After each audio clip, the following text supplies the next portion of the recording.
الحمد لله رب العالمين والصلاة والسلام على رسوله الكريم محمد بن عبد الله الأمين وعلى آله وصحبه أجمعين، أما بعد، فإن الله تعالى قال: إنا أنزلناه في ليلة القدر وما أدراك ما ليلة القدر ليلة القدر خیر من الف شہر الی آخر السورہ۔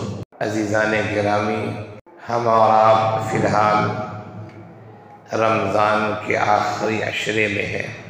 آخری عشرے کے بھی 2 دن گزر چکے ہیں۔ آخری عشرے کی مناسبت سے 3 باتیں میں آپ کے سامنے کہنا چاہوں گا۔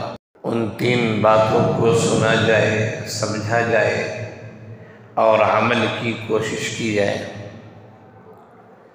سب سے پہلی بات تو یہ ہے کہ رمضان کے اکثر ایام گزر چکے ہیں اور اب رمضان کا یہ مبارک مہینہ اپنے اختتام کو، انتہا کو پہنچنے والا ہے۔ ہمیں اور آپ کو چاہیے کہ ہم اور آپ اپنے اعمال کا جائزہ لیں اور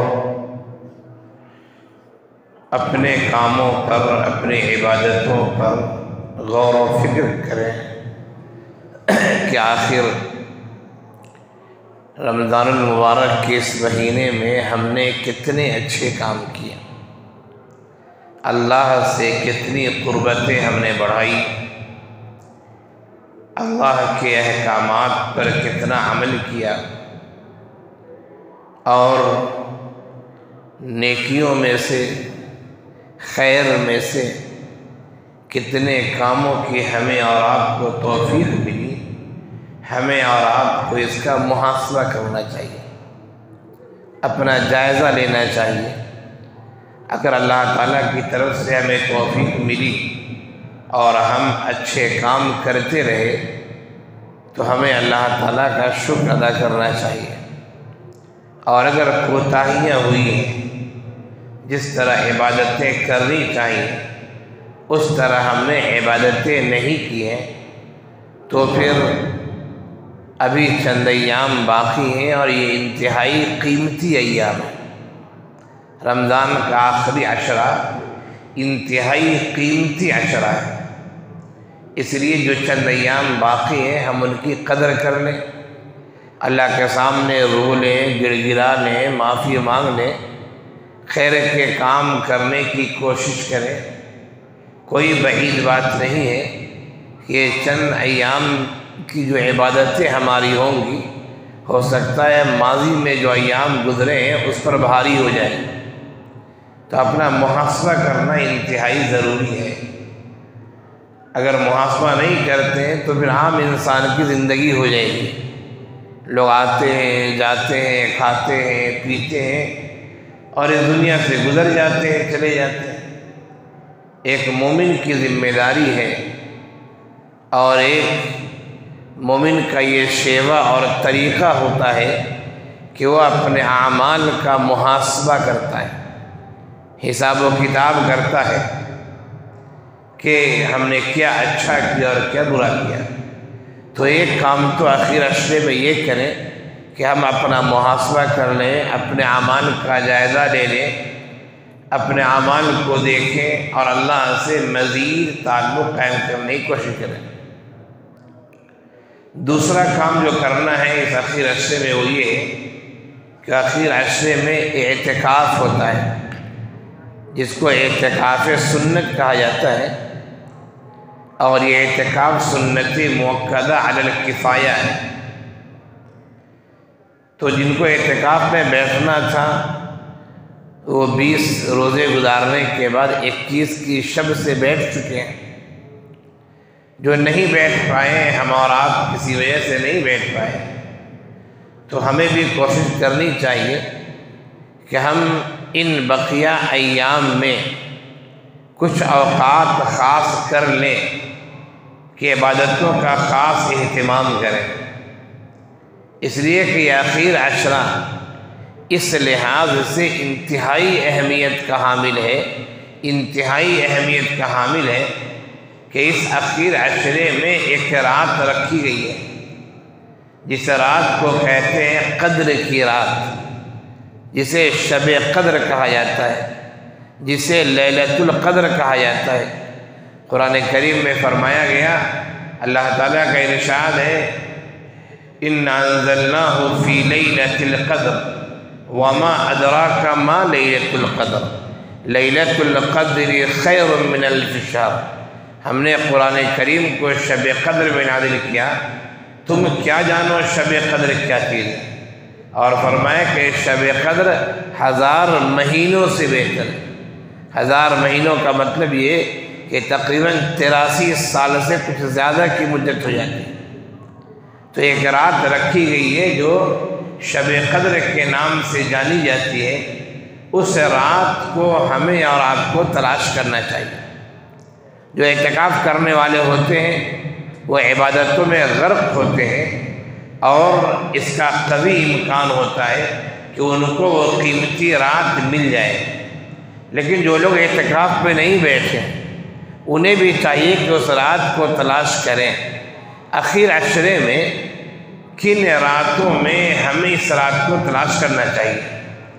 تو اللہ کے رسول صلی اللہ علیہ وسلم نے اس سلسلے میں نشاندہی کی ہے اور فرمایا ہے کہ اخیر عشرے میں جو طاق راتیں ہیں، طاق راتوں کا مطلب ہے 21، 23، 25، 27، 29، اخیر عشرے میں 5 طاق راتیں ہیں کہ ان طاق راتوں میں شب قدر کو تلاش کرو۔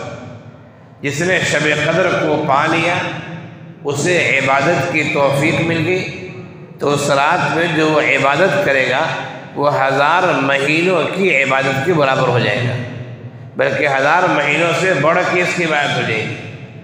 اس لیے ہمیں اور آپ کو شب قدر کی تلاش میں رہنا چاہیے کہ جہاں تک ہو سکے ہم اس رات کو پانے کی کوشش کریں۔ اور خاص ایک دعا سکھائی گئی ہے اللہ کے رسول صلی اللہ علیہ وسلم سے، حضرت عائشہ رضی اللہ عنہ نے دریافت کیا تھا کہ ہم جب شب قدر کو پا لیں یا ہمیں شب قدر کا احساس ہو کہ یہ شب قدر ہے تو ہم کون سی دعا پڑھیں؟ تو اللہ کے رسول صلی اللہ علیہ وسلم نے دعا سکھائی تھی کہ عائشہ یہ دعا پڑھو، اللہم انک عفو تحب العفو فاعف عنی، اللہم انک عفو تحب العفو فاعف عنی، اے اللہ، اے میرے مولا، اے اللہ تو معاف کرنے والا ہے اور تو معافی کو پسند کرتا ہے، میرے مولا مجھے بھی معاف فرما دے، دنیا اور آخرت کی پکڑ سے ہمیں بچا لے۔ تو شب قدر کی تلاش کرنی چاہیے ہمیں اور آپ کو۔ ایک رات تو گزر چکی، 21 کی رات، اب 4 راتیں باقی ہیں۔ 23 کی رات آج کی رات ہوگی، پھر 25 کی رات آئے گی، پھر 27 کی آئے گی اور پھر 29 کی رات آئے گی۔ 4 راتیں باقی ہیں، ہمیں اور آپ کو کوشش کرنی چاہیے کہ ہم اس مبارک رات کو تلاش کریں۔ تیسری بات یہ ہے کہ رمضان المبارک میں اللہ تعالیٰ نے ایک چیز واجب کی ہے جسے ہم اور آپ صدقہ فطر کہتے ہیں۔ صدقہ فطر کی 2 حکمتیں حدیث میں بیان کی گئی کہ صدقہ فطر آخر کیوں واجب ہے۔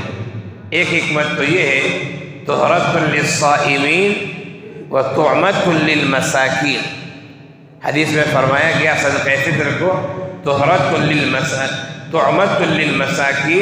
و طہرۃ للصائمین، کہ صدقہ فطر جو ہے وہ روزے داروں کے لیے پاکی کا ذریعہ ہے۔ روزہ رکھنے میں رمضان کے مقدس مہینے میں جو تھوڑی بہت کمی اور کوتاہی انسان سے ہو جاتی ہے، ہم صدقہ فطر ادا کریں گے تو وہ کمی اور کوتاہی جو ہو گئی اللہ تعالیٰ اسے معاف فرما دے گا، دور کر دے گا۔ اور فرمایا طعمۃ للمساکین کہ یہ مسکینوں کے لیے کھانا ہے، مسکینوں کے لیے خوراک ہے۔ بہت سارے افراد ہمارے سماج میں غربا ہیں، مساکین ہیں، محتاج ہیں، پریشان حال ہیں۔ رمضان کے مبارک مہینے میں اور عید کی خوشی میں انہیں بھی ہمیں شریک کرنا ہے۔ وہ آخر کیسے شریک ہوں گے؟ ان کے پاس تو پیسے نہیں ہیں، بعض لوگ ایسے کہ جن کے پاس عید کے دن کھانے کی چیزیں نہیں ہیں، تو اس سلسلے میں فرمایا گیا کہ تم صدقہ فطر ادا کرو، اور صدقہ فطر کے جو مستحقین ہیں ان تک ہمیں کوشش کرنی چاہیے کہ ہم پہنچائیں۔ شروع اپنے رشتہ داروں سے کریں، اپنے افراد خاندان میں دیکھیں، رشتہ داروں میں دیکھیں، پھر اپنے اڑوس پڑوس میں دیکھیں، اور پھر دیگر محلوں میں دیگر شہروں کے لوگوں کو دیکھیں، اور پھر صدقہ فطر ادا کرنے کی کوشش کریں۔ وہ ہمارے روزوں کی کمی کوتاہی کو بھی دور کر دے گا، اور غربا اور مساکین کے لیے کھانے کا، روزی روٹی کا سامان بھی وہ ہو جائے گا۔ صدقہ فطر میں عام طور سے لوگ جو ادا کرتے ہیں وہ گیہوں، احناف کے نزدیک نصف سا، تقریباً 1.25 کلو گیہوں ہے۔ دیگر علماء کے نزدیک جو ہے، ائمہ مجتہدین کے نزدیک 1 سا ہے، تقریباً 3.5 کلو۔ لیکن صرف حدیث میں گیہوں کا تذکرہ نہیں ہے، گیہوں کا تذکرہ بھی ہے، کشمش کا تذکرہ بھی ہے، کھجور کا تذکرہ بھی ہے، اسی طرح پنیر کا تذکرہ بھی ہے، اور بھی دیگر چیزوں کا تذکرہ ہے۔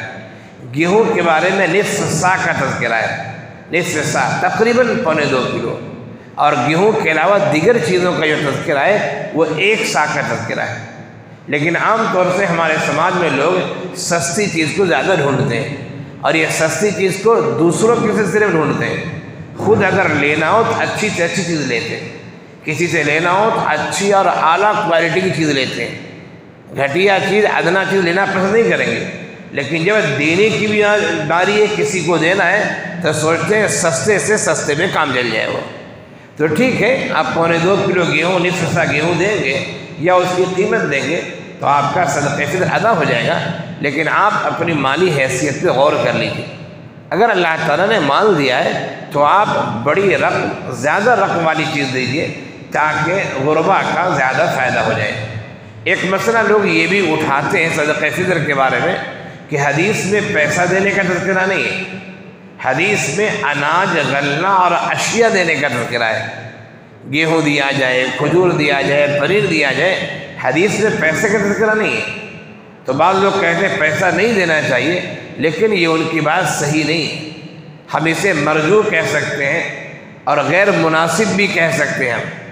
اکثر علماء کی رائے ابھی جو موجودہ علماء ہیں، عالم عرب کے علماء ہوں، عالم عجم کے علماء ہوں، ان علماء میں سے بھی بڑے بڑے علماء کی رائے ہے کہ پیسہ دینا ہی زیادہ مناسب ہے۔ آپ اشیاء دیں گے، غلہ دیں گے، صدقہ فطر تو ادا ہو جائے گا، لیکن پیسہ دینا زیادہ مناسب ہے تاکہ سامنے والا جو ضرورت مند ہے وہ اپنی ضرورت کی چیز خرید لے۔ اب آپ نے مثال کے طور پر اسے 10 کلو گیہوں دے دیا ہے، گیہوں اس کے گھر میں پہلے سے موجود ہے، وہ کیا کرے گا؟ لیکن پھر اسے مارکیٹ میں جانا پڑے گا، گیہوں بیچنا پڑے گا، ایک الگ زحمت کا کام ہے۔ اس کے بعد پہننے کے کپڑے نہیں ہیں، اس کے پاس غلے کے ساتھ دوسرے سالن وغیرہ کی چیزیں نہیں ہیں۔ آپ پیسے دیں گے تو اپنی ضرورت کے لحاظ سے چیز خرید لیں گے، اس لیے پیسہ دینا زیادہ مناسب ہے، اور فقراء اور مساکین کے حق میں زیادہ مفید یہ چیزیں، تاکہ وہ زیادہ پریشانی مبتلا نہ ہو۔ یہ 2-3 باتیں میں نے آپ کے سامنے کہیں۔ پہلی بات کہ آخری عشرہ ہے، ہم اور آپ محاسبہ کر لیں، رمضان کے ایام تیزی سے گزر رہے ہیں۔ دوسری بات ہم نے یہ کہی آپ کو کہ اعتکاف کے یہ ایام ہوتے آخری ایام، جو اعتکاف میں بیٹھ چکے، جو نہیں بیٹھ پائے انہیں بھی چاہیے کہ وہ کثرت سے عبادت کریں اور شب قدر کی تلاش میں لگیں۔ اور تیسری بات میں نے یہ کہی کہ صدقہ فطر ادا کرنا چاہیے۔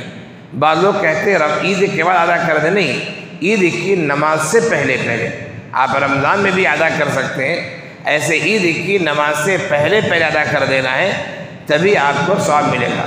آپ نہیں ادا کر سکے کسی کی وجہ سے تو عید کے بعد بھی دینا ہے، آپ پر وہ چیز ضروری ہے، لیکن جو کامل ثواب ملے گا اور جو مقصد ادا کرنے کا، وہ مقصد اسی وقت ادا ہوگا جبکہ آپ عید سے پہلے یعنی عید کی نماز سے پہلے ادا کر رہے ہیں۔ جو باتیں کہی گئی اللہ تعالی ہم سب کو عمل کی توفیق دے، سمجھنے اور سمجھانے کی توفیق دے۔ وآخر دعوانا الحمد للہ رب العالمین۔